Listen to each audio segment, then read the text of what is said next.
नमस्कार, दिशा style and स्पाइसमध्ये आपलं स्वागत आहे। आपण शेरण्याची भाजी बघणार आहोत। ह्या अशा शेरण्या असतात। आपण याची भाजी बघणार आहोत। ह्या आपण आता सर्वप्रथम चिरून घेणार आहोत।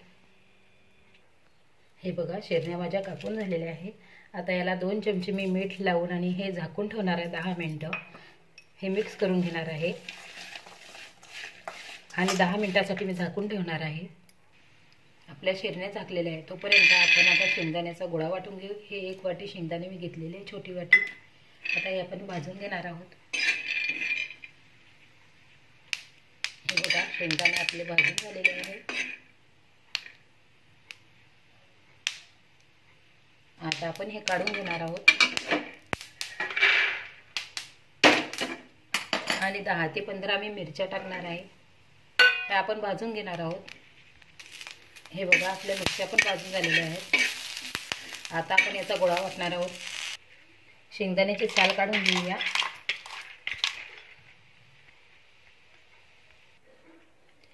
शेंगदाणे, लसूण 3-4 पाकळ्या आणि मिरची, याचा आपण आता गोळा वाटून आणि थोडंसं जिरं टाकणार, थोडं जिरं।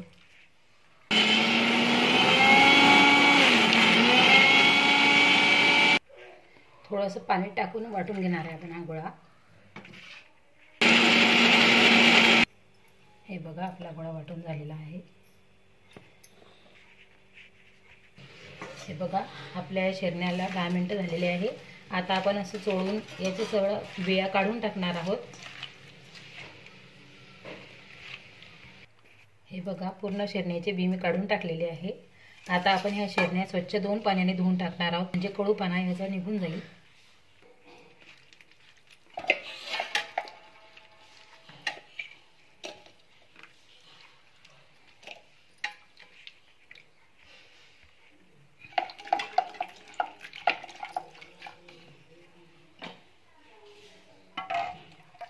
याचा पूर्ण कडूपणा निघून जातो ना। आता आपण रात्री मी भिजवलेल्या होत्या ह्या चवळ्या, हे चवळी मी याच्यात टाकणार आहे। तुम्हाला जर अशी रात्री भिजवायची आठवण नाही राहिली तर तुम्ही सकाळी सुद्धा हे चवळी टाकू शकता। 2 शिट्ट्या द्या आणि परत शेरणे टाका। आणि असं जर पण नसेल तर आपले तुरीचे शेंगा असतात, त्यामधले ओले दाणे पण तुम्ही याच्यात टाकू शकता। आता यामध्ये मी पाणी टाकून आणि हे 2 शिट्ट्या, हे बघा, शेरणे आपले शिजलेले आहे। आता आपण याला फोडणी घालणार आहोत। 2 चमचे तेल टाकणार आहोत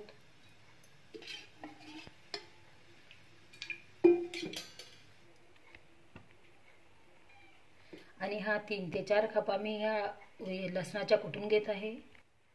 आपल्याला ह्या शेरण्या नितारून घ्याव्या लागतील। आपल्याला हे पाणी घ्यायचं नाही आहे, यामुळे शेरण्या कडू होऊ शकतात, म्हणून आपण हे असं नितरून घेणार आहोत। तेल आपलं तापलेलं आहे। मोहरी टाकणार आहोत, जिरं टाकणार आहोत, लसूण, ठेचलेला लसूण टाकणार आहोत, मिक्स करून घेणार आहोत। आता हा गोळा टाकणार आहोत आपण शेंगदाण्याचा।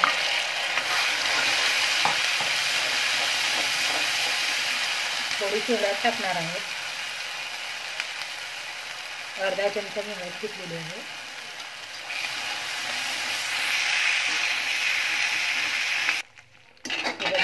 गोळा आपला शिजलेला आहे, त्याच्या आजूबाजूने तेल सुटलं म्हणजे गोळा झालेला आहे आपला।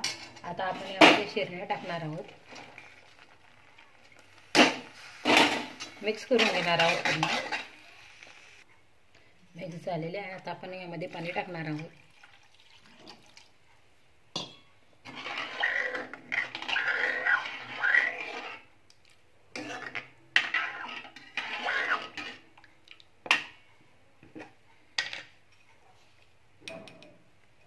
एक चमचाभर मीठ टाकणार आहोत